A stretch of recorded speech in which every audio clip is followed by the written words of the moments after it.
ఇక లీడర్ పోయినా నష్టం లేదు కేసీఆర్ అంటుండే, ఎందుకంటే కార్యకర్తలు ఉండరా పోయినా నష్టం లేదు సార్ అని అన్నారని ఉన్నోళ్ళంతా పోతున్నారు. ఊరిని జర నిమ్మలం ఆయన ఏదో మీది కంటే పోతా అరే మీరు గమ్మతున్నారు, ఆయన ఏదో మీది కన్నారు పోతే ఊరిని మాకు లేరా అంటే పోతే ఉమ్మన్నాడుగా అని చెప్పి ఎన్నుకున్నాడు రెడీ అవుతుండు, సార్ ఎన్నుకున్నాడు రెడీ అవుతాడు. పోయినా నష్టం లేదని ఉన్నోళ్ళు చెప్పిండు.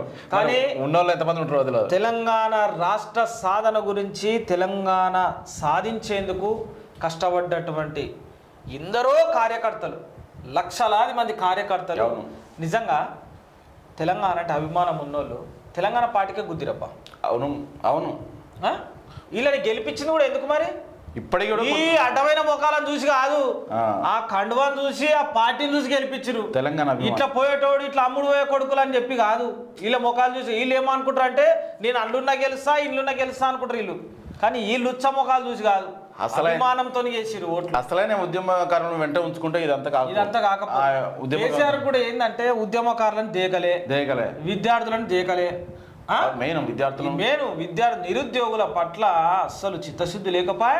ఇంకోటి ఇవాళ ఫామ్ హౌస్ లో పిలిచి కలుస్తా ఉండి అందరినీ ఆనాడే ఓ 2-3 రోజులకు ఒకసారి ఒక్కో నియోజకవర్గానికి అవకాశం ఇచ్చి కలుసుకుంటా పోతే ఇవ్వాలి. కలుసుకున్నా భారీ బందోబస్తు మామూలు కూడా ఆడికి ఎంత ఉంటుంది బందోబస్తు కలవడానికి ఛాన్స్ అట్లా. అందుకే సారు నేను ఏమంటున్నా, కొన్ని తప్పిదాలు ఉంటాయి ప్రతి మనిషిలో.